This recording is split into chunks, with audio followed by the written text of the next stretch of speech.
pada tanggal 1 Januari 1968. 1968. Itu namanya sudah jadi SMP Islam apa belum, Bang? Oh, belum. Itu masih pertama, namanya masih MTS itu tadi. MTS Nahdlatul Ulama. Iya, MTS Nahdlatul Ulama. Saking semangatnya 1 tahun, tahun 75 sudah didirikan bangunan permanen. Di sini cuma 3 lokal dan plus ruang guru, plus ruang kepala sekolah. Terus dipindah ke sini, namanya dirubah menjadi SMP Islam Durinan. Jadi tidak ada label NU-nya.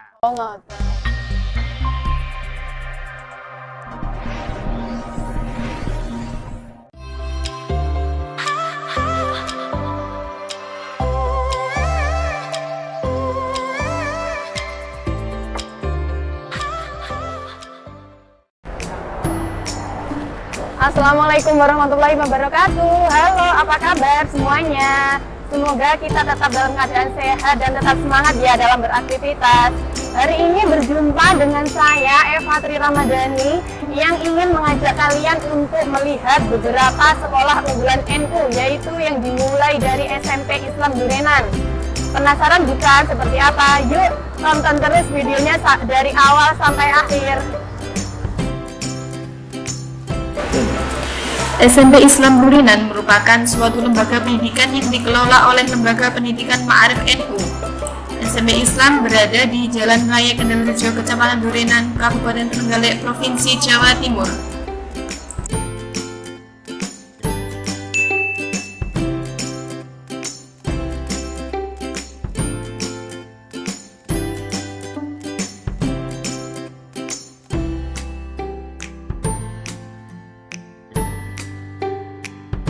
Ketika masuk di sekolah SMP Islam Durinan, di dalam pintu gerbang sebelah kiri terdapat pos satpam.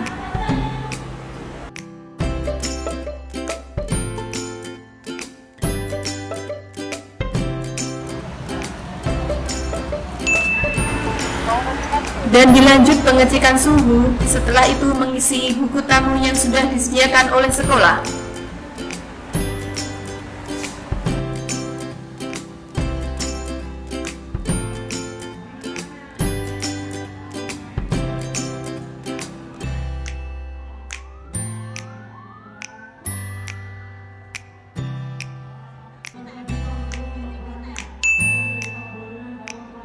Dari beberapa gedung, terdapat ruang tata usaha yang melayani administrasi sekolah.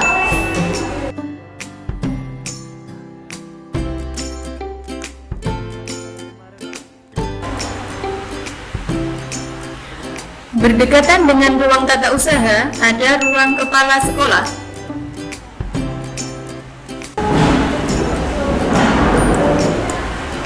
Bapak Mahmud Ahmadi SAG merupakan kepala sekolah yang menjabat sampai saat ini.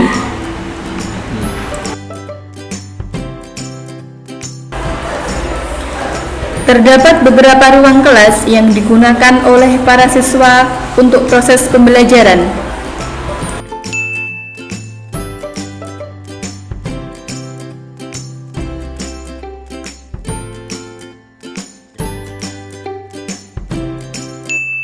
Terdapat juga ruang lab komputer sebagai sarana prasarana pembelajaran.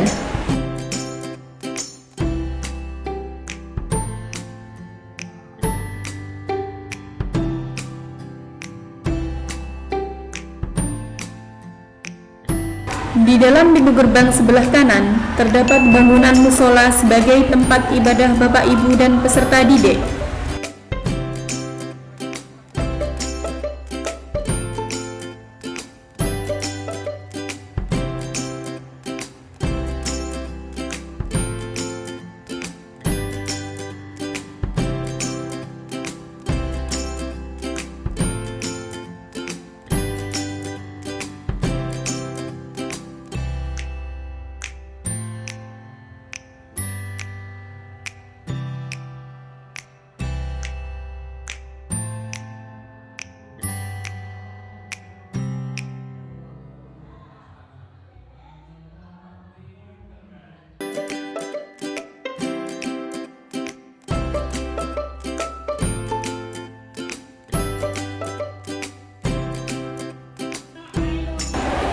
Di area sekolah juga ada zona hijau yang tersedia tanaman-tanaman dan pohon-pohon.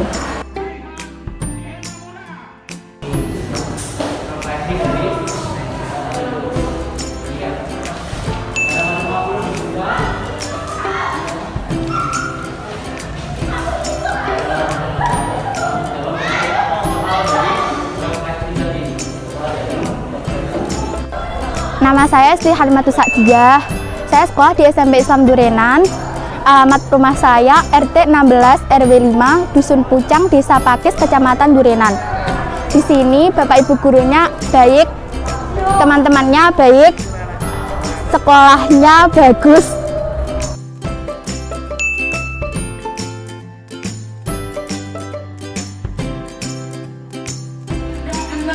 Orang diambil juara 1 dan 2 serta juara 3. Kemudian kegiatan yang keempat adalah lomba menghafal surat-surat pendek yang pesertanya ada sekitar 40 anak.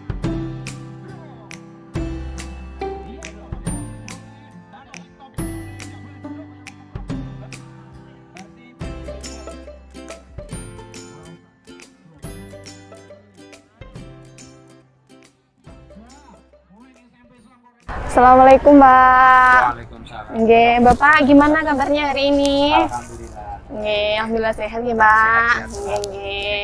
Semoga kita semua dalam keadaan sehat nggih, Pak. Nggih.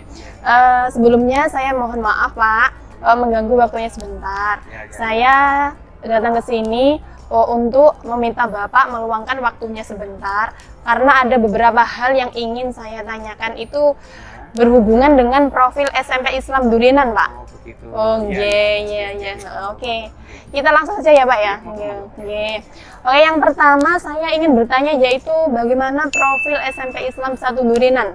Sejarahnya itu bagaimana, Pak? Oh, begitu. Nggih. Sejarah SMP Islam Durenan itu dimulai tahun 1968. Nggih. Saat itu beberapa tokoh Durenan, Mbah Kiai Mungin dari Durenan, Kiai Komarudin dari Sumberjaya, Kiai Toha Munawar dari Pondok Tengah Kamulan, ada beberapa tokoh pendidik, Mbah Haji Iskandar Kendarejo, Pak Yasir Ngadirejo, Pak Yasiran itu Durenan. Beberapa tokoh itu punya pikiran bahwa di saat itu sudah ada sekolah swasta nasionalis yang pertama, yaitu SMP Gotong Royong namanya. Awalnya dulu SMP Gotong Royong. Di SD Ngadi Soko 3 ini. Oh, ngoten. Kemudian juga ada sekolah swasta yang saat itu ada. Beliau berpikir bagaimana nanti warga Nahdliyin, anak-anak muda ke depan itu pendidikannya. Oh, ngoten. Dari beberapa pertemuan itu akhirnya disepakati untuk mendirikan sekolah SMP yang pertama di Durenan di kalangan Nahdliyin. Oh, waktu itu namanya belum SMP, masih MTS Nahdlatul Ulama, MTS NU. Tempatnya di sebelah baratnya lapangan Durenan. Sekarang jadi rumah makan apa itu? Rumah makan ayam itu, Pak. Iya. Itu dulu pertama di situ. Dulu tahun 68. Realnya itu berdasarkan SK Ketua Lembaga Pendidikan Ma'arif Kortan Durenan pada tanggal 1 Januari 1968. 1968. Itu namanya sudah jadi SMP Islam apa belum, Bang? Oh, belum. Itu masih pertama namanya masih MTS itu tadi. MTS Nahdlatul Ulama. Iya, MTS Nahdlatul Ulama. Iya, Pak. Terus selanjutnya mengingat perjalanan waktu, kelihatannya juga semakin besar itu. Terus pindah lagi ke rumahnya Bapak Haji Fadlan apa itu ya, rokok hamba itu sekarang. Di Durenan itu ya, Pak? Iya. Terus agak besar lagi tahun 70 sudah mulai besar di rumahnya Mbah Yai Mungin di Pondok Mambaul Ulum itu. Pondok itu mana, Pak? Ulum Durenan itu yang ada perempatan ke utara, terus ada masjid yang ada menoronya itu pernah di situ. Iya. Namun juga ada perkembangan waktu dan zaman tahun 71 itu agak ada tekanan politik dari pemerintah Orde Baru karena Nahdlatul Ulama kelihatannya secara politis berseberangan dengan Golkar dan pemerintah yang ada saat itu. Sehingga beberapa guru yang pegawai negeri itu dilarang mengajar. Mengajar di SM Islam, disuruh keluar. Yang pegawai negeri mengajar di SM Islam dilarang, tidak diizinkan untuk mengajar itu. Itu beberapa tekanan yang dilaksanakan oleh Orde Baru, sehingga otomatis juga mempengaruhi keberadaan MTS NU saat itu. Tapi juga tidak mengurangi semangatnya warga Nahdliyin dan tokoh-tokoh masyarakat untuk mengelola pendidikan lebih lanjut. Terbukti tahun 74 kita sudah mendapatkan hibah tanah tanah wakaf ini tahun 1974 dari Haji Afandi Kamulan. Terus saking semangatnya 1 tahun, tahun 75 sudah didirikan bangunan permanen. Di sini cuma 3 lokal dan plus ruang guru, plus ruang kepala sekolah. Terus dipindah ke sini. Namanya dirubah menjadi SMP Islam Durinan. Jadi tidak ada label NO-nya untuk menghindari pressure dari pemerintah. Itu pada tahun 1975.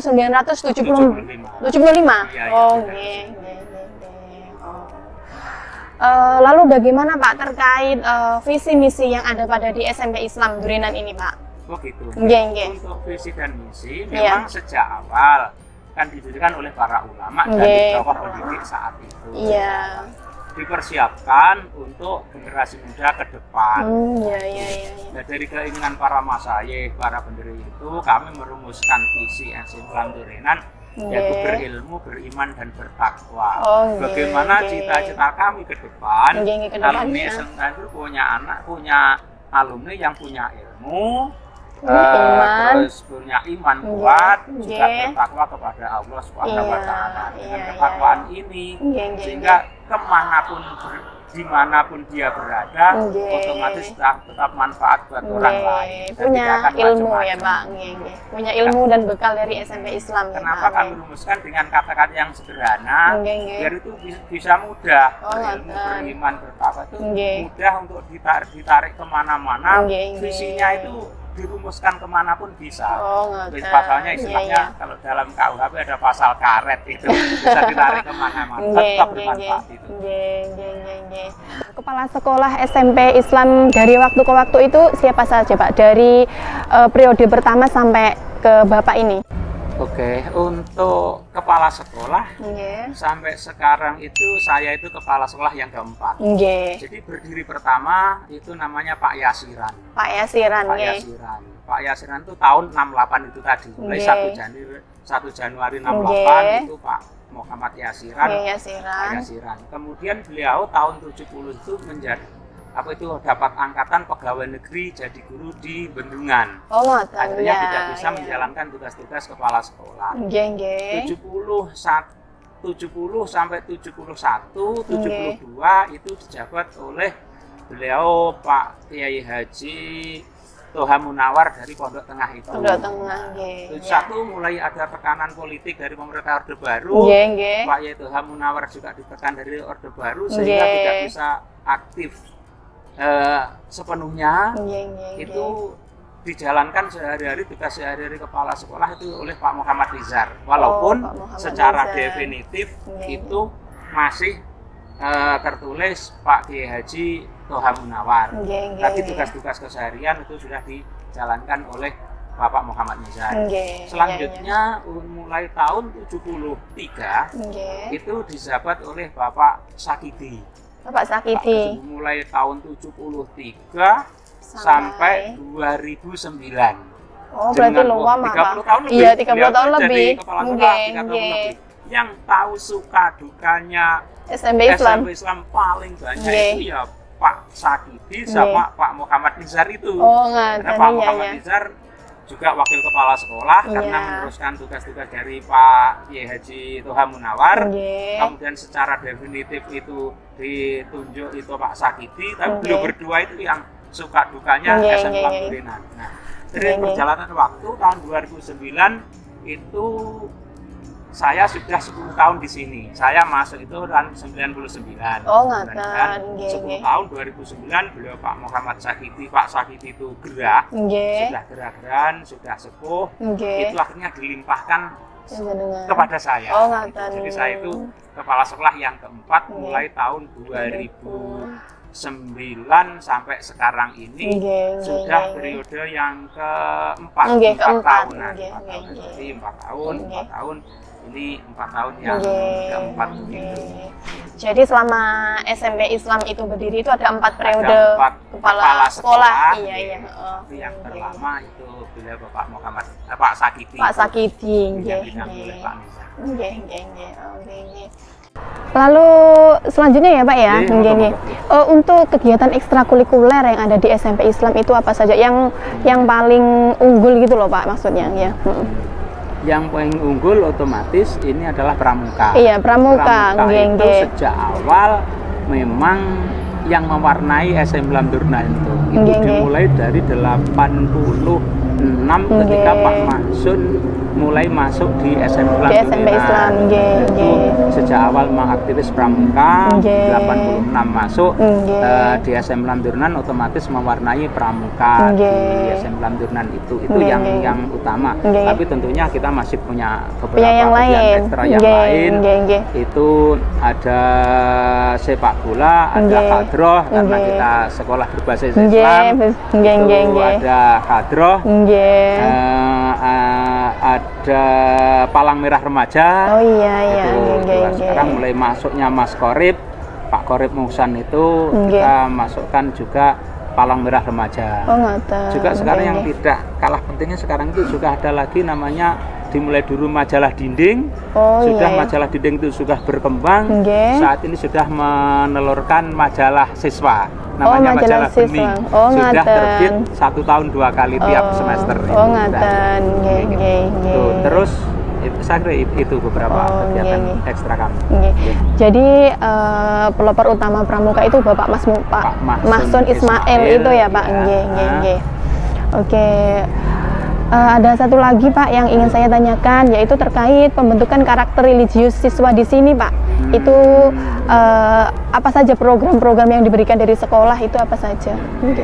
Tentunya program sekolah itu tidak hanya siswanya saja, tapi juga untuk Bapak Ibu guru. Oh, semuanya ya, Pak? Semua baru. Bapak itu dimulai Bapak Ibu guru ada tadarusan lewat virtual itu. Saat satu kita tadarusan, terus setiap minggu kita wajibkan Bapak Ibu guru setor 1 juz. Setiap minggu Bapak Ibu guru setor 1 juz. Otomatis setiap minggu Bapak Ibu guru khatam satu juz. Karena satu orang 1 juz. Terus Bapak Ibu guru yang lain, jadi guru itu ada 31. Kelebihan. Jadi setiap minggu kita khatam 1 Quran setiap minggu, setiap malam Senin. Terus untuk siswa sudah lama kita mulai program ketika pondok Ramadan itu ada kegiatan pondok Ramadan. Terus ada ketika hari raya juga diwajibkan ke silaturahim ke Bapak Ibu guru. Itu sudah lama berkunjung ya Pak nih. Kunjung silaturahim ke rumah Bapak Ibu guru. Namun ketika kena pandemi ini program itu 2 tahun berhenti berjalan. Namun juga yang penting setiap pagi kita itu bersama-sama Bapak Ibu guru, anak-anak itu sholat duha bersama-sama, terus ngaji bersama-sama.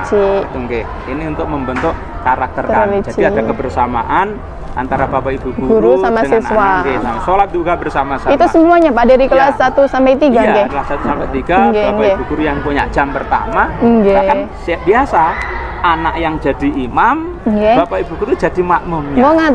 Beberapa anak sudah mampu jadi imam. Jadi imam sholat duha. Kami Bapak Ibu guru jadi makmumnya. Ibu-ibu guru mendampingi anak-anak putri jadi makmumnya. Itu sudah ada. Itu antara lain beberapa pembentukan karakter kami. Itu tadi beberapa informasi yang ingin saya tanyakan ke Bapak. Alhamdulillah sudah terjawab semuanya nggih Pak ya. Semoga SMP Islam Durenan ini semakin jaya, semakin sukses, terus mencetak siswa-siswa yang berilmu, beriman dan bertakwa sesuai visi-visinya itu ya Pak ya. Bisa melayani pendidikan anak-anak itu. Amin. Atas waktunya saya ucapkan terima kasih ya Pak. Assalamualaikum warahmatullahi wabarakatuh. Nah baik, itulah tadi beberapa informasi terkait dari sekolah NU yang dimulai dari SMP Islam Durenan. Menarik bukan? Tentunya kita juga akan mengajak kalian untuk melihat beberapa sekolah unggulan NU lainnya di part-part selanjutnya. Ikuti terus channel YouTube SMK Islam Durenan, yaitu tentang profil sekolah unggulan NU. Jangan lupa like, komen, dan subscribe. Sampai jumpa. Assalamualaikum warahmatullahi wabarakatuh.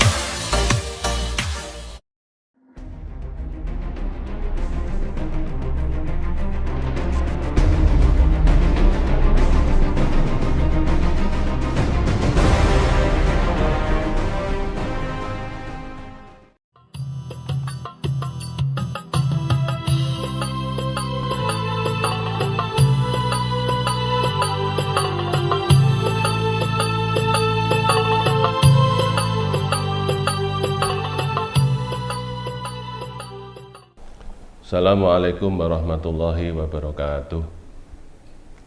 Alhamdulillahirabbil alamin wa bihi nasta'inu ala umurid dunya waddin. May yahdihillahu fala mudhillalah wa may yudlil fala hadiyalah. Asyhadu an la ilaha illallah wa asyhadu anna Muhammadar Rasulullah. Allahumma shalli wa sallim wa barik ala sayyidina Muhammad wa ala alihi wa sahbihi wa mawalah. Amma ba'du. Para pemirsa kaum muslimin yang dirahmati oleh Allah, tidak ada kehidupan yang begitu indah kecuali kehidupan yang membuat kita menjadi orang-orang yang bahagia, menjadi orang-orang yang beruntung, baik itu di dunia dan di akhirat. Ada banyak hal yang menerangkan tentang manusia-manusia yang akhirnya menjadi beruntung. Ini kalau kami meneliti, membaca ayat Quran, ada kurang lebih 13 ayat yang menjelaskan manusia-manusia yang beruntung. Di antaranya adalah yaitu di dalam surat Al-Baqarah di awal ayat 5, wa ulaika humul muflihun, ulaika lahudam mir rabbihim wa ulaika humul muflihun. Mereka itulah orang-orang yang di dalam hidayahnya Allah, dan mereka itulah orang-orang yang beruntung. Ini sebelumnya disebutkan, yaitu adalah mereka-mereka orang-orang yang mau beriman, mau sholat, mau menginfakkan hartanya, mau mempercayai kepada nabinya, yaitu Nabi Muhammad SAW, dan juga nabi-nabi sebelumnya. Itulah adalah orang-orang yang beruntung. Ada lagi ayat yang menjelaskan tentang dakwah, orang-orang yang mengajarkan ilmu, orang-orang yang mengajak kepada kebaikan. Itu Allah Ta'ala juga menyebutkan wa ulaika humul muflihun. Yang sebelumnya adalah wa takum minkum min ummati yad'una ilal khair wa ya'muruna bil ma'ruf wa yanhauna 'anil munkari fa ulaika humul muflihun. Dan harus ada sebagian umat yang selalu mengajak kepada kebaikan, mencegah kepada kemungkaran. Ini juga oleh Allah disebutkan menjadi orang-orang yang beruntung. Ada lagi ayat-ayat Quran yang menjelaskan orang-orang yang menginfakkan hartanya di jalan Allah. Mereka juga disebutkan di ayat yang lain menjadi orang-orang yang beruntung. Orang-orang yang menyantuni orang-orang miskin, orang-orang fakir, sanak saudara yang kekurangan, mereka adalah orang-orang yang beruntung. Jadi orang-orang yang beruntung pada dasarnya adalah mereka yang mau mengajarkan, mau menyebarkan kebaikan. Itu semua adalah orang yang beruntung dalam hal apa saja. Wa man saqulat mawazinuhu faulaika humul muflihun. Dawuhnya Allah, firman Allah di dalam ayat yang lain, barang siapa timbangan beratnya itu lebih banyak kebaikannya, faulaika humul muflihun. Mereka itu adalah orang-orang yang beruntung. Inilah Quran menyampaikan kepada kita, yang tak lain adalah firman Allah yang kita harus percaya bahwa orang-orang yang beruntung adalah orang-orang yang menebar kebaikan. Apapun itu perbuatannya, yang penting itu mengandung kebaikan, entah berdakwah, entah berinfak, entah bersedekah, entah mengajar, yang semuanya itu adalah oleh Allah itu disebutkan, digolongkan menjadi orang-orang yang beruntung. Lebih jauh para pemirsa yang kami hormati, ada makalahnya Imam Al-Ghazali, Abu Hamid Muhammad bin Muhammad Al-Ghazali menyatakan manusia itu dibagi menjadi 3, yaitu salimun, orang-orang yang selamat, warabihun, orang-orang yang beruntung, dan yang ketiga orang-orang yang rugi. Orang selamat, katanya Imam Al-Ghazali di dalam kitab Bidayatul Hidayah menyatakan orang yang selamat adalah orang yang bisa melaksanakan kewajiban-kewajiban agamanya. Itulah yang bisa menyelamatkan dia besok di akhirat dari siksa neraka. Yang kedua adalah orang-orang yang beruntung. Orang-orang beruntung, beliau menyatakan, adalah mereka-mereka yang bisa menambahi kebaikannya dari melaksanakan kewajiban-kewajibannya di dalam berbagai apapun. Dia adalah orang beruntung karena bisa menambah sunnah-sunnah atau lebih daripada sekedar kewajiban. Dan yang ketiga adalah orang-orang yang rugi. Orang-orang yang rugi dunia dan akhiratnya adalah mereka-mereka yang berani meninggalkan kewajiban-kewajiban yang diperintahkan oleh Allah Subhanahu wa Ta'ala. Itulah para pemirsa yang harus kita pikir, bahwa yang beruntung akibatnya jadi baik, yang rugi akibatnya juga jelek. Kami kira itu para pemirsa yang dirahmati oleh Allah. Mudah-mudahan kita selalu mendapat bimbingan dari Allah, selalu mendapatkan hidayah dari Allah Subhanahu wa Ta'ala. Mudah-mudahan kita semua selalu di dalam lindungannya Allah. Saya kira itu yang bisa kami sampaikan. Apabila ada kurang lebihnya, mohon maaf. Wabillahi taufiq wal hidayah wal inayah wal afu minkum. Wassalamualaikum warahmatullahi wabarakatuh.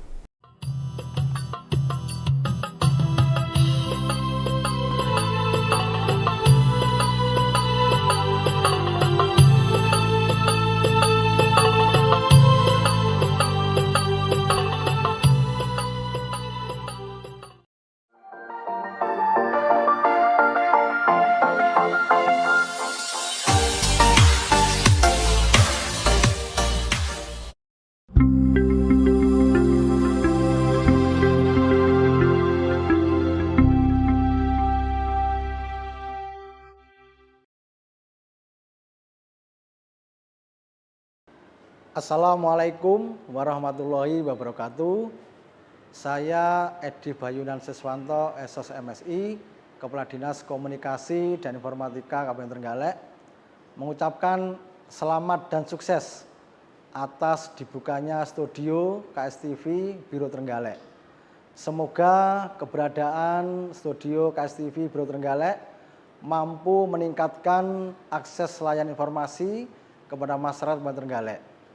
Saya berharap semoga KSTV Biro Trenggalek mampu memberikan informasi-informasi positif bagi masyarakat Trenggalek, sekaligus bisa memberikan motivasi kepada siswa-siswi SMK Islam Durenan untuk mengembangkan talentanya di bidang penyiaran, dan tentunya ini membuka peluang dalam meningkatkan ekonomi kreatif di Kabupaten Trenggalek.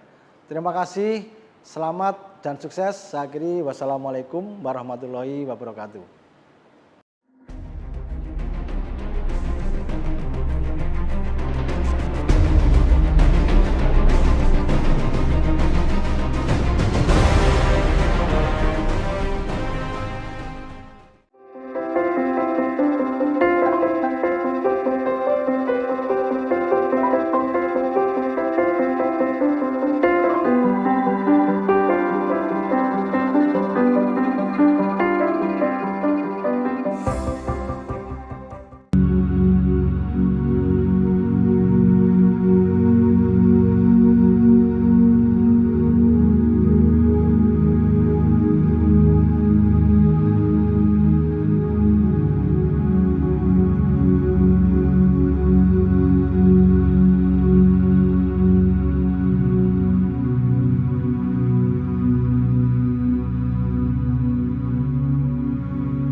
Trenggalek adalah sebuah kabupaten di selatan Pulau Jawa, terletak di pesisir pantai selatan dengan jarak tempuh kurang lebih 180 km dari kota Surabaya.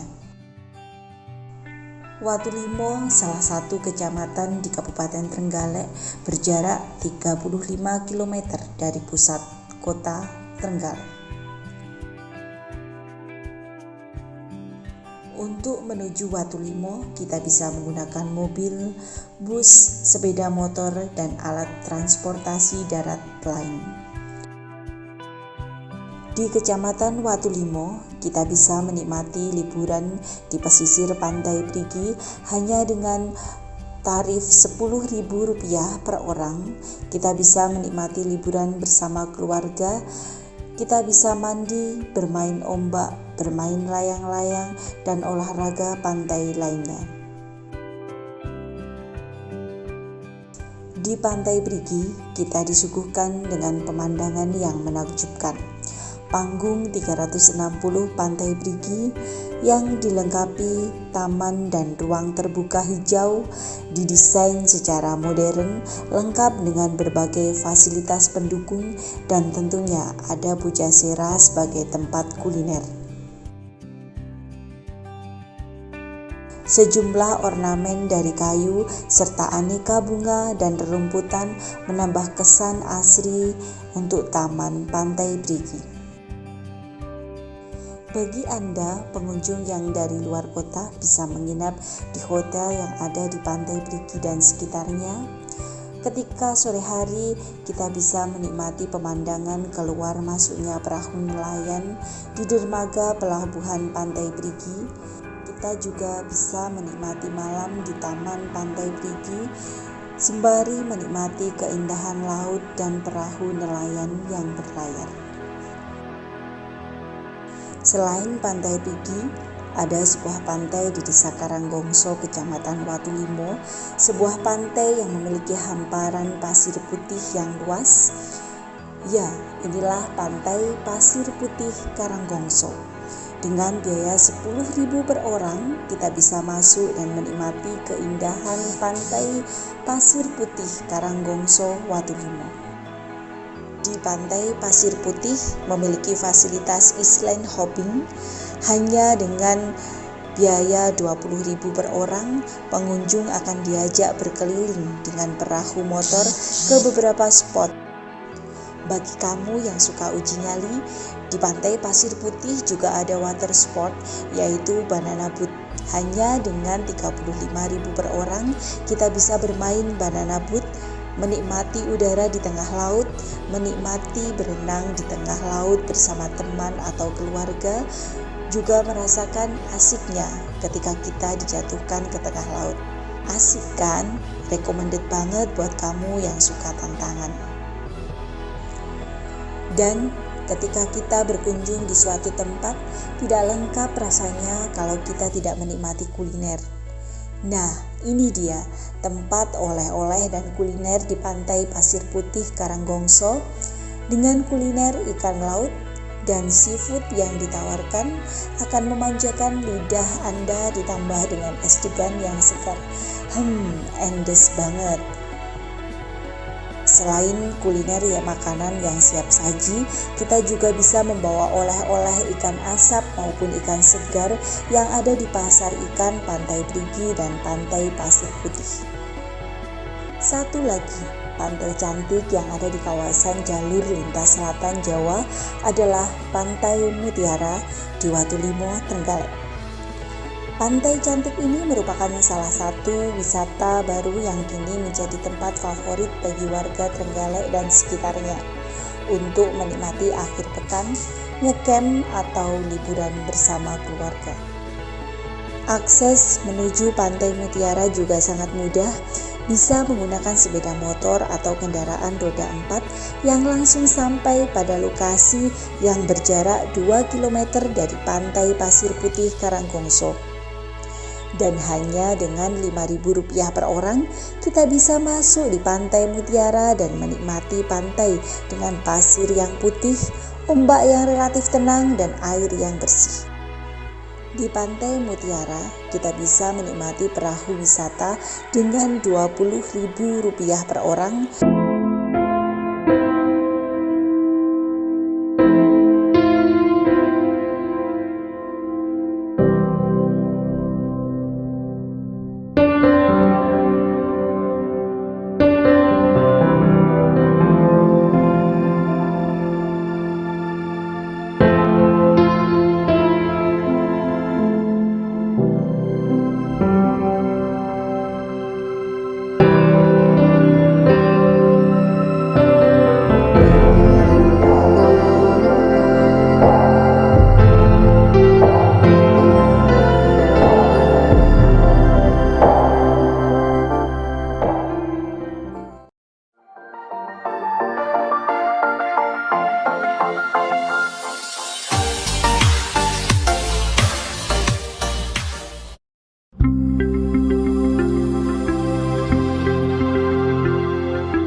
Assalamualaikum warahmatullahi wabarakatuh. Halo semua, apa kabar? Semoga baik-baik saja dan sehat selalu ya. Saat ini saya sedang berada di Rumah Makan Ayam Lodo Pak Yusuf. Rumah Makan Ayam Lodo Pak Yusuf merupakan kuliner asli Trenggalek sejak 1987. Yuk langsung saja kita masuk ke dalam.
Mbak, saya mau pesan ayam lodonya 1 porsi, minumnya es jeruk 1.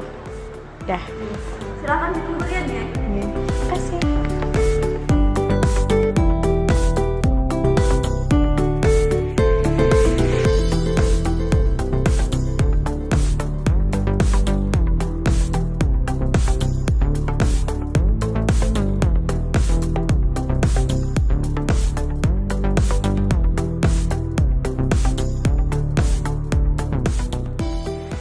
Lihat nih, ayam lodo Pak Yusuf sudah ada di depan saya. Bikin ngiler ya. Langsung aja, mari kita coba.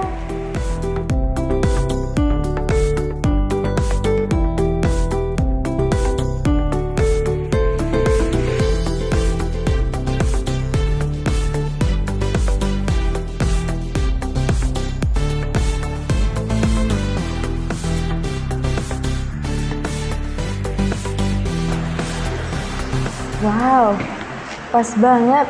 Pas pedesnya, bumbunya juga pas. Enak pokoknya.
Teman-teman, aku udah kenyang banget nih. Rumah makan ayam lodo Pak Yusuf emang top markotop. Yuk kepoin yuk. Permisi Mbak, mau bayar. Totalnya semua berapa ya? 36.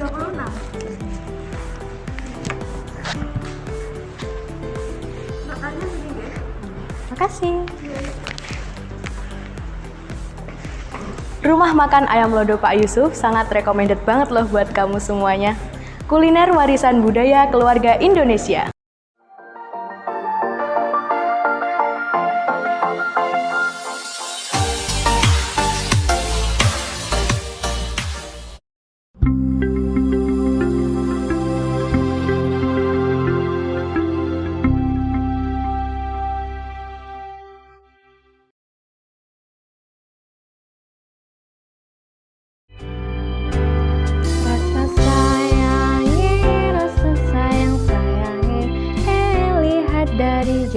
Rasa sayang-sayangi.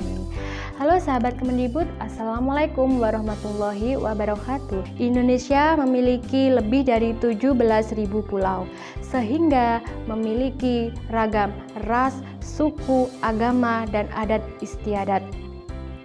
Sehubungan dengan hal di atas, muncullah semboyan Bhinneka Tunggal Ika. Bhinneka yang berarti beragam, tunggal berarti satu, dan ika adalah itu.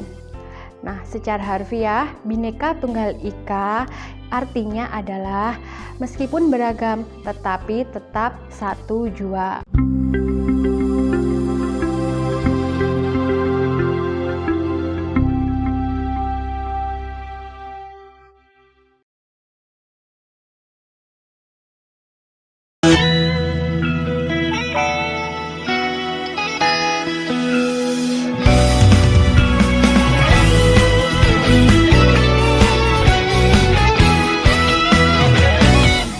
Ada makna yang kan terungkap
Assalamualaikum warahmatullahi wabarakatuh.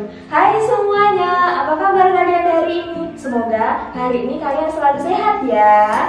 Di sini saya akan membahas tentang khasiat madu dan manfaatnya. Siapa sih yang gak kenal madu? Selain rasanya yang manis dan enak, madu juga memiliki segudang manfaat untuk kesehatan. Sebagai seorang muslim, sudah sepantasnya kita meniru kebiasaan Rasulullah, yaitu menjadikan madu sebagai obat untuk segala penyakit. Di dalam madu juga terdapat beberapa senyawa seperti fruktosa dengan kadar 38,5% dan glukosa dengan kadar 31%. Ada pula kandungan karbohidrat pada madu seperti maltosa, sukrosa, dan karbohidrat kompleks lainnya.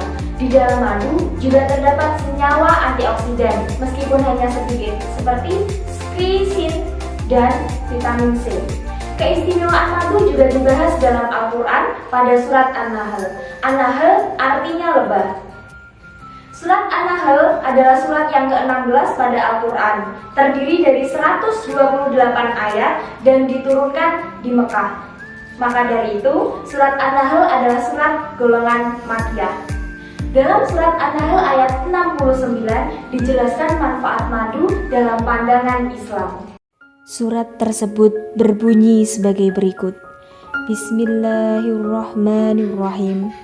Summa kulli min kulli samarati fasluki subula rabbiki dhulula yakhruju min butuniha sarabun mukhtalifun alwanuhu fihi shifaa'un linnas inna fi dhalika laayatan liqaumin yatafakkarun.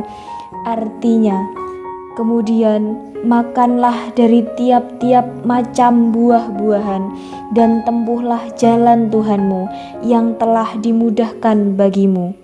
Dari perut lebah itu keluar minuman madu yang bermacam-macam warnanya. Di dalamnya terdapat obat yang menyembuhkan bagi manusia. Sesungguhnya pada yang demikian itu benar-benar terdapat tanda kebesaran Tuhan bagi orang-orang yang memikirkannya. Madu memiliki khasiat yang luar biasa bagi kesehatan manusia. Di antaranya, 1. Meredakan batuk dan mengurangi iritasi pada tenggorokan. Madu bermanfaat sebagai obat alami untuk batuk karena memiliki sifat antivirus dan antibakteri. 2. Menjaga dan mengatasi gangguan pencernaan. Madu memiliki sifat prebiotik yang membantu fermentasi bakteri baik dalam usus, termasuk Bifidobacteria dan Lactobacilli yang mendukung kekebalan tubuh jadi lebih kuat. Selain itu, madu dapat mengatasi gangguan seperti bisul dan bakteri gastroenteritis yang menyebabkan infeksi pada usus. 3. Membantu penyembuhan luka. Madu berguna dalam penyembuhan luka karena sifat antibakteri, antiinflamasi, dan antioksidan. Beberapa bukti menunjukkan bahwa madu memiliki sifat antivirus dan anti jamur. 4. Meningkatkan stamina. Madu mengandung beberapa zat penting untuk meningkatkan stamina tubuh. 5. Mengontrol kadar gula dalam darah. Kandungan gula pada madu tidaklah sama dengan gula putih atau pemanis buatan. Kombinasi pasti fruktosa dan glukosa benar-benar membantu tubuh mengatur kadar gula. 6. Membantu menangkal penyakit. Fitonutrin yang ditemukan dalam madu berkontribusi pada kandungan antioksidan dan antibakteri sehingga dapat meningkatkan sistem kekebalan tubuh dan menyangkal penyakit. Nah, itu tadi keistimewaan dan khasiat dari madu yang dapat saya sampaikan. Buat semuanya, jangan lupa tiru kebiasaan Rasulullah untuk mengonsumsi madu setiap hari untuk menjaga kesehatan dan kekebalan tubuh kita.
bergerak terkuat, berdaya saing dalam bekerja, tampil mandiri penuh cita.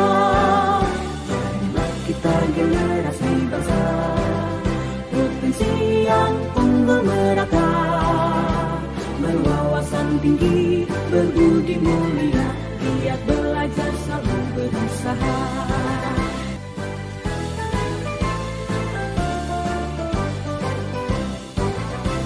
SMK bisa, SMK hebat, bermutu dan berkarakter kuat, berdaya saing dalam bekerja, tampil mandiri penuh cita.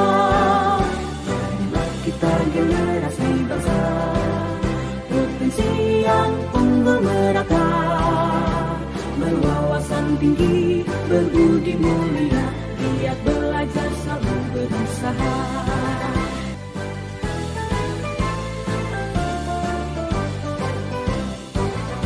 SMK bisa, SMK hebat, bermutu dan berkarakter kuat, berdaya saing dalam bekerja, tampil mandiri penuh cita.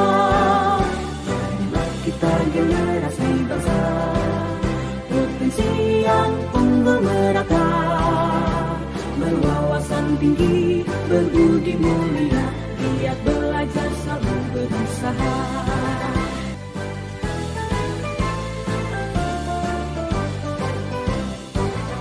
SMK bisa, SMK hebat, bermutu dan berkarakter kuat, berdaya saing dalam bekerja, tampil mandiri penuh cita. Jadilah kita generasi bangsa, potensi yang unggul merata, berwawasan tinggi,